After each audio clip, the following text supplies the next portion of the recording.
यह कहानी है एक ऐसे ट्रक की जिसको पूरे 8,500 किलोमीटर ट्रैवल करना था। लेकिन मसला सिर्फ यह नहीं था कि ट्रक को इतना लंबा सफर कैसे करवाया जाए, बल्कि असल मसला यह था कि इस ट्रक में बर्फ का एक बहुत बड़ा ब्लॉक रखा गया था जिसको अफ्रीका के आग बरसाने वाले रेगिस्तान से सही सलामत गुजरना था।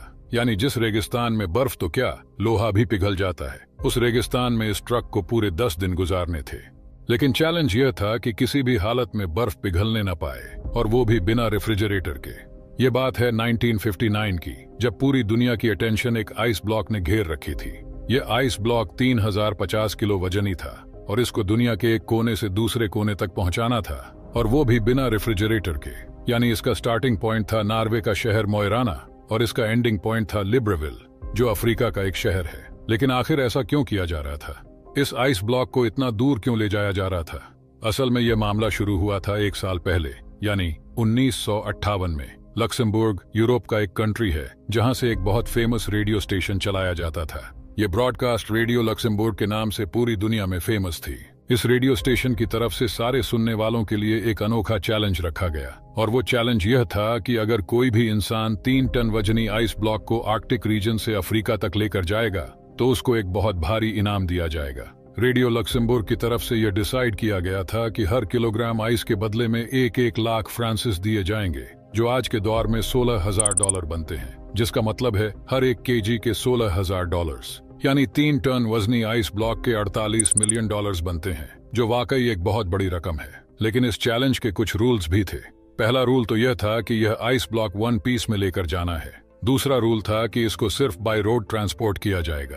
तीसरा और सबसे मुश्किल रूल यह था कि चैलेंज को पूरा करने के लिए रेफ्रिजरेटर का इस्तेमाल नहीं किया जा सकता। रेडियो लक्समबर्ग ने इतना भारी इनाम इसी वजह से रखा था क्योंकि उन्हें अच्छी तरह मालूम था कि इतना बड़ा आइस ब्लॉक आर्कटिक रीजन से अफ्रीका तक लाना किसी भी सूरत में मुमकिन नहीं है, क्योंकि यह छोटा मोटा सफर नहीं था, बल्कि यह सफर पूरे 8,500 किलोमीटर लंबा था, जिसमें 2,500 किलोमीटर अफ्रीका का वो रेगिस्तान है जहां टेम्परेचर 50 डिग्री सेंटीग्रेड होता है। यानी बर्फ जो फ्रीजर से निकलते ही मिनटों में पिघल जाती है, वो भला इस हफ्तों लंबे सफर में सही सलामत कैसे मंजिल तक पहुंच पाएगी। रेडियो लक्समबर्ग ने यह चैलेंज तो दिया, लेकिन यही चैलेंज उनको किस मुश्किल में फंसा देगा, इसका उनको अंदाजा भी नहीं था। यह चैलेंज रेडियो पर ब्रॉडकास्ट होने के कई महीनों तक किसी ने भी आगे बढ़ने की हिम्मत नहीं की। लेकिन फिर बिर्गर नाटविक के नाम के एक शख्स ने ऐलान किया कि वो यह चैलेंज कबूल करने को तैयार है। बिर्गर नाटविच, जो कि नॉर्वे में एक इंसुलेशन कंपनी ग्लासवाट का मैनेजिंग डायरेक्टर था, उसका मानना था कि उसकी कंपनी जो इंसुलेशन मटेरियल बनाती है उसे यूज करके यह चैलेंज आराम से पूरा किया जा सकता है। अगर बिर्गर नाटविच यह चैलेंज पूरा करने में कामयाब हो गया तो वो अपनी कंपनी ग्लासवाट और उसके एम्प्लॉयज के लिए काफी सारा पैसा इकट्ठा कर सकेगा। पूरी दुनिया में यह बात फैल चुकी थी कि एक शख्स ने रेडियो लक्समबर्ग का आइस ब्लॉक चैलेंज कबूल कर लिया है। इस काम को अंजाम देने के लिए बिर्गर नाटविच ने एक टीम बनाई और चैलेंज को पूरा करने के लिए काम शुरू कर दिया, जिसकी वजह से न्यूज़पेपर की हेडलाइंस में बिर्गर नाटविक के चर्चे होने लगे। आइस ब्लॉक चैलेंज को पूरा करने के लिए अभी तक जो भी कोशिश की गई थी, जब रेडियो लक्समबर्ग को इसका पता चला तो उन्हें एक बहुत बड़ी रकम खोने का डर लगने लगा, और डर के मारे उन्होंने अपनी यह ऑफर वापस ले ली, क्योंकि ग्लासवाट कंपनी और इसके डायरेक्टर काफी ज्यादा फेमस हो चुके थे। इसी वजह से रेडियो लक्समबर्ग की ऑफर खत्म होने के बावजूद भी बिर्गर नाटविच ने यह चैलेंज पूरा करने की ठान ली थी।